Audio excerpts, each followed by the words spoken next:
경제와 투자를 보는 깊이 있는 시선 딥사이트입니다. 비상장 기업이 이제 상장하면서 몸을 드러내는 것을 이제 IPO라고 하죠. 이제 기업 공개인데요. 그동안 좀 침체돼 있다가 두산 로보틱스 상장과 함께 두산 로보틱스 자체도 그렇고 기업 공개 시장에 좀 훈풍이 좀 불어오고 있는데요. 오늘은 두산 로보틱스 그리고 여타 또 상장하는 기업들, 최근에 상장한 기업들 투자 아이디어 찾아보겠습니다. 최종경 흥국증권 리서치센터 기업분석팀장님 오셨습니다. 어서 오십시오. 네, 안녕하십니까. 오랜만에 뵙습니다. 네, 오랜만에 인사드립니다. 네, 저희가 이렇게 잘 오랜만에 모셨다는 것 자체가 시장 자체가 그죠? 기업 공개 쪽에서 그전만큼 이렇게 막 대여급들이 많지 않았다는 방증이기도 하고요. 두산 로보틱스 주가 먼저 한번 보여주시겠어요? 보고 두산 로보틱스 얘기 먼저 할게요. 공모가는 26,000원이었는데요. 어제 한 100% 올랐죠? 98점 몇 프로인가 올랐고요. 예, 오늘은 보합권입니다. 시총이 3조 3,400억 정도 됩니다. 예, 말씀드린 것처럼 이제 레인보우 로보틱스를 시총상 제끼면서 올랐습니다. 400% 상승은 못됐는데 어제 상장, 어제 오늘은 어떻게 보셨어요?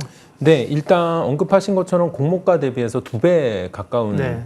주가 상승을 보였는데요. 이 주가 상승률로만 볼 때는 올해 현재까지 누적으로 상장한 55개, 2023년 55개 IPO 기업들 중 6번째의 상승률입니다. 예. 그래서 저는 이게 또 다른 기업들하고는 다르게 시가총액이 조원대의 코스피 기업이잖아요. 그렇죠. 예, 상대적으로 약간 무거울 수밖에 없는데 그래도 50여 개 중에 6번째를 기록했다는 거는 굉장히 어제 높은 주가 상승률을 기록했다고 평가를 하고 있고요. 또 하나는 언급하신 것처럼 이제 최근에 이 6월 말에 우리 IPO 시장이 가격 제한폭 확대 시행 이후로 신규 상장일 날 좀 가격 변동폭이 크게 나타났다가 이틀째 3거래일째에 가격이 좀 하락하는 패턴이 반복되고 있는데 뭐 종가까지 있어봐야 되겠지만 오늘 거래 이틀째에 어제 종가 수준의 보합세를 유지하고 있다는 것도 좀 긍정적으로 평가할 만한 부분입니다. 네. 두산 로보틱스 자체에 관한 얘기는 좀 이따 다시 하겠고요. 두산 로보틱스 상장하면서 전반적인 그 분위기랄까요? 혹은 뭐 자금의 흐름이랄까? 그 IPO 시장에 미치는 의미는 어떤 겁니까? 오늘 오프닝에서 서두에서 정확히 판단을 해주셨는데요. 네. 제가 오늘 굉장히 오랜만에 인사를 드리게 됐는데 네. 그게 정확한 판단입니다. 네.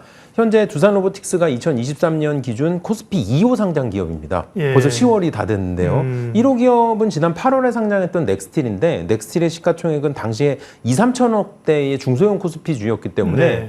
실질적으로 시가총액이 그래도 몇 조 원 하는 기업 기준으로는 작년 1월에 상장했던 LG 에너지 솔루션 이후로 1년 9개월 만에 상장입니다. 코스닥은 또 많겠지만 코스피로만 보면 2호라는 거죠. 예. 네, 예. 그리고 코스닥까지 포함을 해도 1조 원대의 기업은 작년에 WCP, 올해 8월에 파도 이후로 굉장히 오랜만이고요. 네. 그래서 이 흐름이 이따가 또 말씀을 드리겠지만 10월에 서울보증보험, 11월에 에코프로 머티리얼즈로 또 이어지는 흐름이기 때문에 이번 두산 로보틱스의 상장은 시장 전체적으로도 의미가 있었다고 말씀을 드리고 있습니다. 네. 중요한 그 가격 제한폭의 변화가 있었습니다. 잠시 언급하셨지만 6월 말이군요. 그게 이제 상장하고 400%까지 오를 수 있는 길이 열려서 우리가 지금 일반적인 주식도 가격 제한폭이 30% 아닙니까? 네. 그전에는 뭐 15%, 더 올라가면 뭐 4.6% 막 이랬거든요. 그만큼 이제 가격폭을 확대한다. 이게 6월이면 몇 개월 지난 거죠? 한 4개월 정도 지났나요? 근데 시장에서는 옛날 뭡니까? 400% 가는 거를 따따블? 네, 뭐 이것만 보고 있는데 사실은 그죠? 네. 그거보다는 이게 전반적인 시장 안정에 도움이 됐느냐 이게 더 중요한 거잖아요. 그 어떻게 보세요? 네, 정확하게 지적을 해주셨고요. 제가 항상 강조를 드리는 부분인데 선진 금융시장에서 증권시장의 가격 제한폭이 확대가 되면요. 가격의 안정성은 높아지고 변동폭은 줄어듭니다. 그건 이미 1980년대에 다 그 논증이 끝난, 입증이 끝난 그런 논제라고 말씀드릴 수가 있습니다. 제가 오늘 그래프를 하나 준비를 해왔어요. 그래서 제가 오늘 요거는 좀 꼭 보여드리고 싶어서 들고 왔는데 6월 말에 가격 제한폭 확대 시행 이후에 그 신규 상장인의 주가 흐름입니다. 그러니까 막대 그래프 한 개가 기업 한 개씩이라고 보시면 되고요. 네. 마지막 막대 그래프가 두산 로보틱스입니다. 예. 어제 상장했기 때문에. 자, 보시면 전체적인 분위기가 변동폭도 굉장히 컸었고 고점도 높았는데 전체적으로 조금씩 줄어드는 게 그런 느낌이 보이실 그러네요. 거예요. 네, 막대 길이가 맞습니다. 그죠? 네네. 직각삼각형이 마치 옆으로 누워 있는 것처럼 고점도 낮아지고 있고 막대의 길이도 작아지고 있습니다. 네. 이 얘기는 시장의 변동성도 안정화되고 있고 첫날의 가격 변동도 그리고 종가의 그 고점도 이렇게 안정화되고 있다고 말씀을 드리고 있습니다. 제가 이 가격 변동폭 제한에 대해서는 확대에 대해서는 시청자분들께 늘 말씀드리는 부분이 있어요. 뭐냐면은 와 따따블라면 좋겠다, 따따블라면 좋겠다 이렇게 말씀을 하시는데. 네. 예를 들어서 시청자분들께서 본인 집을 매도를 하신 거예요. 네. 근데 다음 매수자가 다음 날 집을 4배의 집값을 팔면은 그게 좋은 부동산 시장이냐고 제가 반문을 드리는 거죠. 부동산 시장에서 내 집값이 하루에 4배가 되면은 그 부동산 시장은 굉장히 안 좋은 시장입니다. 되게 좀 위험 신호가 있는 거죠. 주식 시장에서도 하루 만에 주가가 4배가 된다? 굉장히 저는 좋지 않은 신호라고 보고 있어서 오히려 지금 가격 제한폭 확대 시행 이후에 가격 안정화로 이렇게 흘러 들어가고 있는 모습은 긍정적으로 평가하고 있는 상황입니다. 네. 그래서 상장하고 나서 뭐 상장할 때 상당히 많은 관심과 자금이 모였다. 이 정도의 밸류를 받았다. 뭐 기관들이 샀다. 뭐 이런 게 좋은 거죠. 그러니까 그전에는 따상이라는 단어가 있었고요. 따블의 상, 그 다음 날도 상하면 따상상. 지금은 뭐 따따블 이걸 기다리고 있는데 그러니까 이게 언론의 책임이에요. 예, 저희를 포함해서 그죠. 뭐 따따블 뭐 이게 무슨 뭐 도박판도 아니고 그죠. 예, 이런 용어를 자꾸 내세우니까 개인 투자자들도 그런 거를 노리게 되는데 언론이 반성해야 됩니다. 예. 자, 그렇고 그런 것들이 이제 말씀하신 것처럼 안정 가격의 안정 기능들, 뭐 초전도체 이런 거에서 난리 난 게 뭐 얼마 전인데 다 잊어먹었지 않습니까? 그리고 하나 제가 팁을 드리면 또 지금 우리가 개장 전에 오늘 주가가 어떻게 될까 예상 호가 이런 게 나오는데요. 이미 선물 거래가 8시 45분부터 시작하는 것도 이것 얼마 전에 바뀌었습니다. 그러니까 그거는 8시 45분에 보면 선물 지수가 나와요. 시장을 예측할 수 있는 거죠. 그렇게 시장의 가격 발견 기능이라는 거고요. 제가 말을 많이 해서 죄송합니다. 팀장님 말을 많이 아유, 아닙니다. 네. 다시 두산 로보틱스 얘기를 좀 들어가게 되면 글로벌이 굉장히 그 영향력 있는 좋은 기업이라고 하곤 하는데 근데 이제 아직 적자여서 3조 3천억의 밸류를 받는 걸 어떻게 생각해야 되는가 고민이 살짝 있습니다. 네, 일단 산업화의 초기 설정 단계라고 저는 그 표현을 하고 있습니다. 네. 높은 밸류에이션이 좀 자연스럽게 받아들여지는 단계이기도 하고요. 이번에 두산 로보틱스의 상장은 이후에 뭐 HD 현대로보틱스나 하나로보틱스의 이런 대기업군들 기업 그 로봇 기업들의 상장으로 이어질 수 있는 또 그런 또 포석이 됐다고 저는 말씀을 드리고 있습니다. 여기도 제가 그래프를 하나 준비를 해왔습니다. 그래서 그래프를 보면서 말씀을 좀 드리면은 연초부터 기상장되어 있던 주요 로봇주들의 주가 추이예요. 최근에 조금 조정을 받긴 했지만 연중 좀 높은 주가 상승률을 보이고 있는 상황입니다. 레인보우 로보틱스의 주가가 3조 원에서 4조 원까지 갔다가 현재는 이제 3조 원 안팎을 기록하고 있는 상황인데요. 예. 제가 여기서 또 시청자분들한테 좀 주목할 부분을 또 하나 설명드릴 게 있습니다. 두산 로보틱스가 최초로 증권 신고서를 공개했던 시점이 지난 8월 23일이에요. 예. 당시에 두산 로보틱스의 증권 신고서에 적혀 있던 두산 로보틱스의 밸류에이션이 2.2조였습니다. 예. 거기서 할인을 해가지고 1.7조의 공모가가 확정이 돼서 들어온 거죠. 네. 8월 23일 날 레인보우 로보틱스의 주가가 시가총액이 2.1조 원이었습니다. 즉 그 얘기는 두산 로보틱스의 상장 자체는 레인보우 로보틱스보다 조금 더 높은 시가총액으로 그 공모가 진행됐다고 보시면 될 것 같아요. 근데 1.7조의 공모가가 두산 로보틱스는 확정이 됐는데 그 사이에 레인보우 로보틱스는 3조, 4조로 왔다 갔다 했던 거잖아요. 4조도 넘었어요. 예, 얘한테. 맞습니다. 예, 그러다 보니 지금 뒤늦게 상장한 두산 로보틱스 같은 경우는 그 갭을 메우고 있는 과정이라고 보고 있습니다. 저는 3.3조가 뭐 적정하다 아니다 그거는 잘 모르겠지만 현재 이 로봇 산업 특히 협동 로봇 산업에 대한 이 성장성이 높게 지금 이렇게 평가받는 상황에서 이렇게 레인보우 로보틱스나 두산 로보틱스의 이런 시가총액들은 미래 성장성에 대한 그런 가치라고 말씀을 다시 한번 드립니다. 또 하나 이 두산 로보틱스에 대해서 좀 말씀을 드리면은 두산 로보틱스 같은 경우는 이미 전 세계적으로도 4위권의 이 협동 로봇 생산 그런 능력을 가지고 있는 회사이고요. 해외 매출 비중이 이미 60%입니다.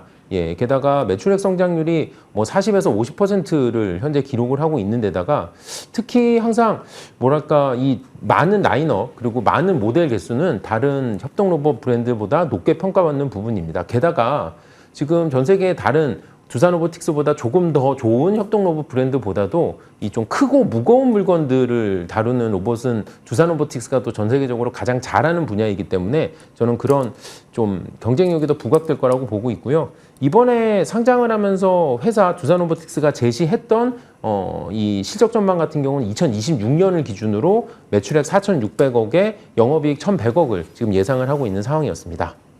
네, 이익 나는 게 2024년 내년에는 이익이 나는 걸로 물론 추정입니다만 그죠? 네. 하고 있다는 거죠. 말씀하신 것 가운데 또 좋은 그 인사이트가 있었는데요.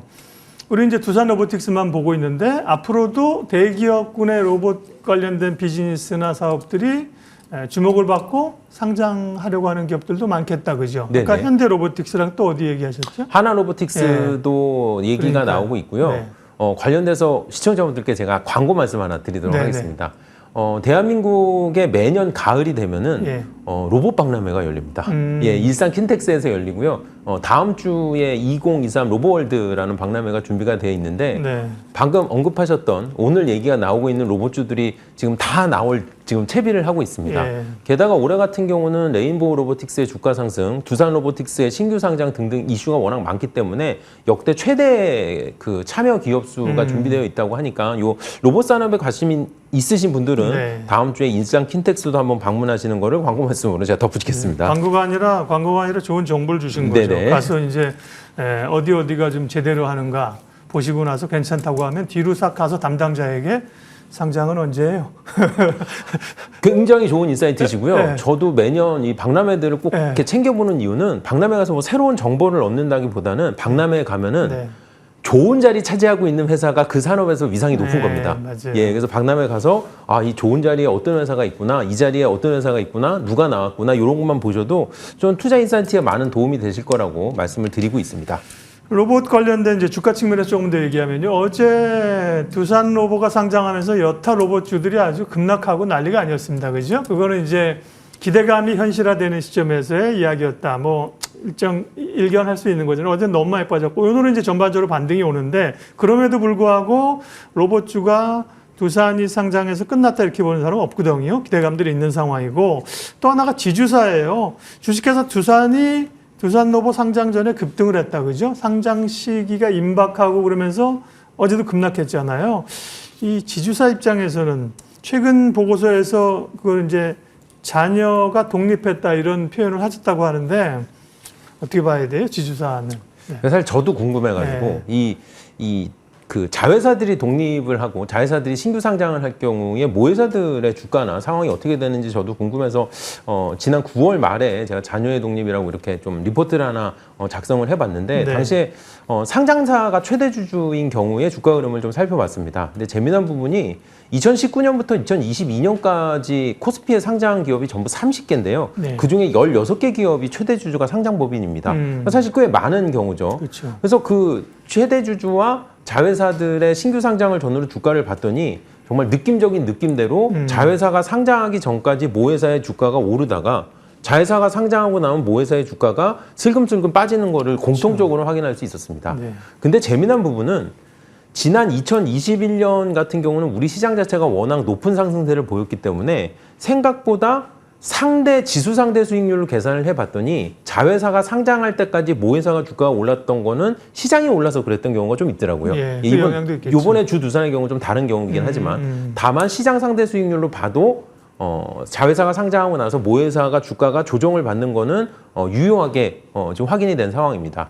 복잡하게 생각하실 필요 없고요.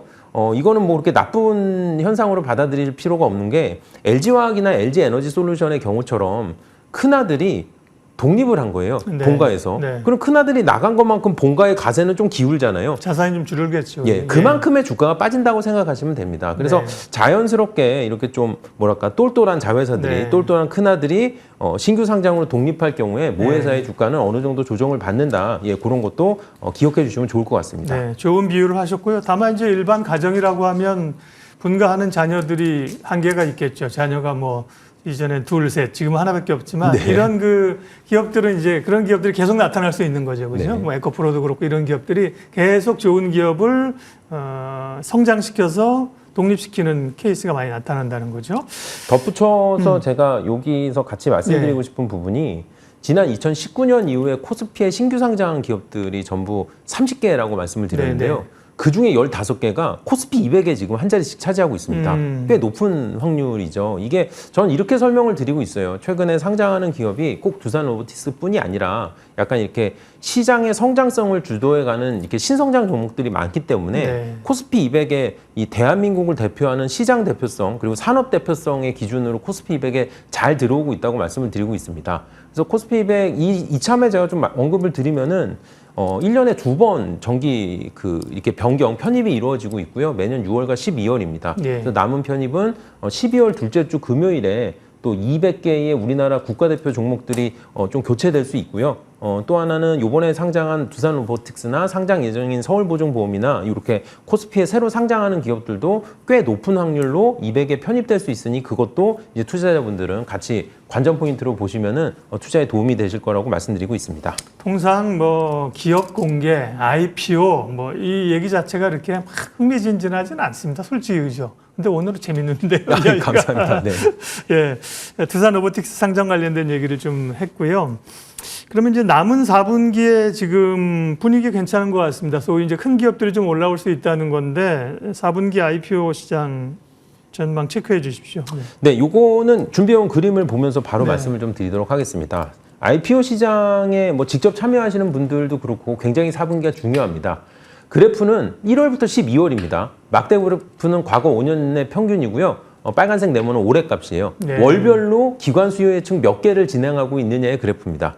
보시는 것처럼 10월과 11월이 가장 높은 그래프가 나오고 있습니다. IPO 시장에서 저희는 성수기라고 불립니다. 연중 가장 많은 IPO가 진행되는 계절이 바로 매년 가을이고요. 올해 역시도 10월 물량 매우 좋고요. 11월 물량도 지금 굉장히 좋은 상황으로 예상이 되고 있는 상황입니다. 따라서 지금 꼭 올해 4분기여서 그런 건 아니고요. 매년 가을이면 IPO 시장이 성수기를 맞이하기 때문에 투자자분들 이 시점도 좀 이렇게 좀 잘 보시면 좋을 것 같다고 말씀을 드리고 있습니다. 네.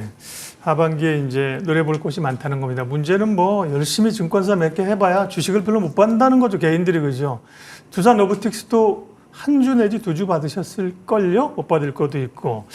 그게 제가 지금 여담인데요. 예를 들면 그 모기업에 투자했던 분들에게 자회사 상장할 때 조금 더 페이버를 준다든지 그죠? 뭐 이런 것도 장기적으로 보면 지난번에 이제 LG엔솔 분리하면서 문제가 있어서 뭐 그런 얘기가 있었잖아요. 그런 것 좀 필요할 것 같아요. 예. 굉장히 좋은 아이디어신 것 같아요. 네네. 예, 모회사에서 이렇게 분리할 때 예. 이렇게 신주 참여에 좀 이렇게 그러니까요. 우선권이라든지 좀 가중치를 준다는 네. 그리고 이제 앞으로 상장할 기업 가운데 지금 제일 시장에 관심 있는 거는 에코프로 머티리얼스인데요. 소위 대역급들 어떤 게 있습니까? 네, 일단 두산이 올해 2호 기업으로 상장을 이제 어제 마친 거고요. 네. 남아있는 일정은 청약 기준으로 10월에 서울보증보험, 11월에 에코프로 머티리얼즈가 둘 다 남아있습니다. 코스피죠. 둘 다 코스피입니다. 예. 서울보증보험 같은 경우는 시가총액이 2.8조에서 3.6조 원이 예상되고 있고요. 공모자금은 2,758억에서 3,617억입니다. 그러니까 시총은 두산 로보틱스보다 조금 크고 공모자금은 조금 작고요. 그 다음 11월에 에코프로 머티리얼즈는 시총은 2.6조에서 3.3조이고요. 공모 규모가 5,240억에서 6,959억이니까 네. 에코프로 머티리얼즈는 올해 진행하는 물량 중에 공모자금이 가장 높은 물건에 해당이 됩니다. 이렇게 되고 그 다음 타자로 동인기현, DS단석, APR, 엔카닷컴 등등이 현재 코스피에 상장을 청구해 놓고 있는 상황인데요. 상대적으로 에코프로 머티리얼즈 다음부터는 규모가 다시 조금 작아지기 때문에 지금 남아있는 물량 중에는 서울보증보험과 에코프로 머티리얼즈에 관심이 많이 모여 있는 상황입니다. 지금 말씀하신 이 서울보증보험과 에코프로 머티리얼스 시총은 그러니까 예상 평가한 시총인가요? 네, 맞습니다. 그러니까 아까 예를 들면 두산 인프라코어가 1조 7천억 얘기한 것처럼 그죠? 네네. 그보다 큰 거네요, 그러니까. 그렇죠. 네네. 시총은 지금 두산 로보틱스보다는 조금 큰 상황이긴 네네. 한데 시장에 이제 컨센서스라는 게 있습니다. 물론 뭐 그렇죠. 정확한 네. 숫자는 아니지만 이렇게 신규 상장 기업이 상장을 진행할 때 이 기업은 얼마 정도 되겠습니다라는 그런 예측치들이 좀 나와요. 예를 들면 두산 같은 경우는 그게 이제 컨센서스가 1조에서 2조 원 사이였습니다. 네. 근데 이제 1.7조에 상장을 한 거죠. 서울부정보험은 3조 원 전후가 컨센서스였어요. 따라서 2.8조에서 3.6조는 네. 컨센서스보다는 조금 약간 이렇게 이런 네. 분위기고요. 에코프로 머티리얼즈는 굉장히 신기하게도 컨센서스가 한 2조에서 4조 범위였습니다. 범위가 예, 굉장히 넓죠. 예. 근데 2조에서 4조 범위를 약간 줄이면은 이 가격이 나와요. 2.6조에서 3.3조. 즉 에코프로 머티리얼즈는 시장의 컨센서스 정도의 수준으로 지금 진행되고 있다. 그렇게 말씀을 드리겠습니다. 서울 보증보험보다는 에코 머티리얼스에 투자자들의 관심이 많겠죠. 그죠? 2차 전지가 상상 산업이고 네. 또 2차 전지에 미칠 영향도 클 거고요. 자, 마지막으로 이제 최근에 신규 상장한 기업, 사실 그 추석 전에 밀리에서제도 상장했다가 그죠? 또 뭐 하한가 같더라고요. 또 뭐 변동성이 있었고 오늘도 레뷰 코퍼레이션 또 상장하는 기업이 있는데요. 최근 상장한 기업 또 상장 예정 기업 가운데 눈여겨볼 만한 기업들 코멘트 좀 해주세요. 네, 일단 언급하셨던 것처럼 이제 코스닥 기업들 얘기가 자연스럽게 이제 예, 넘어왔는데요. 지금 상장한 밀리에서제는 제가 좀 말씀드리고 싶은 게 있어요. 이게 이제 오늘 제가 서두에 말씀드렸던 그 이렇게 좀 신주들의 주가 변동성하고도 얘기가 연결이 되는 부분인데 상장하고 첫날, 둘째 날 너무 많이 올랐어요. 예, 그러다 보니까 자리 잡느냐고 뭐 하한가도 한번 나오고 그렇게 된 거죠.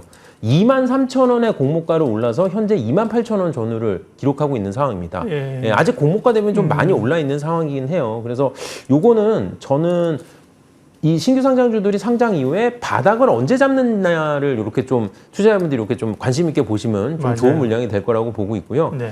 그 다음에 오늘 상장한 레뷰 코퍼레이션 같은 경우는 이 비즈니스 하는 그 기업들과 인플루언서들을 연결하는 콘텐츠 플랫폼을 가지고 있는 회사입니다.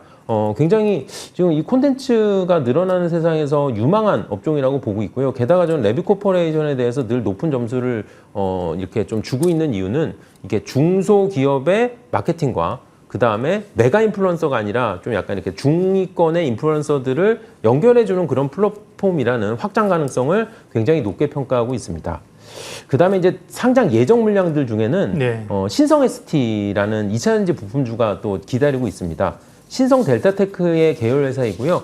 버세바라고 불리는 2차전지 부품을 만드는데 연간 100억 이상의 수익 구조를 안정적으로 가져가고 있는 기업이기 때문에 2천억 원 전후의 요 시가총액은 굉장히 좀 투자 유망하다고 말씀을 드리고요. 그다음에 이제 향후에 이제 청약이 남아 있는 물량 중에는 퀄리타스 반도체나 에이징랜드 요 팹리스 기업들인데 굉장히 팹리스 기업들 요즘에 각광을 많이 받고 있고요. 에코아이라는 기업도 투자자분들 메모해 두시면 좋을 것 같아요. 에코아이는 이 탄소 배출권을 이렇게 관리하는 회사입니다. 따라서 다시 말씀드리지만 올해 4분기 연말까지 성수기를 맞이해서 코스피 코스닥 많은 물량이 남아 있기 때문에요. 요 IPO 연중에 IPO 청약 안 하시던 분들도 요 가을 성수기에는 관심을 가지고 좀 청약에 참여해 보시고 관심을 가져주시기를 말씀을 드리도록 하겠습니다.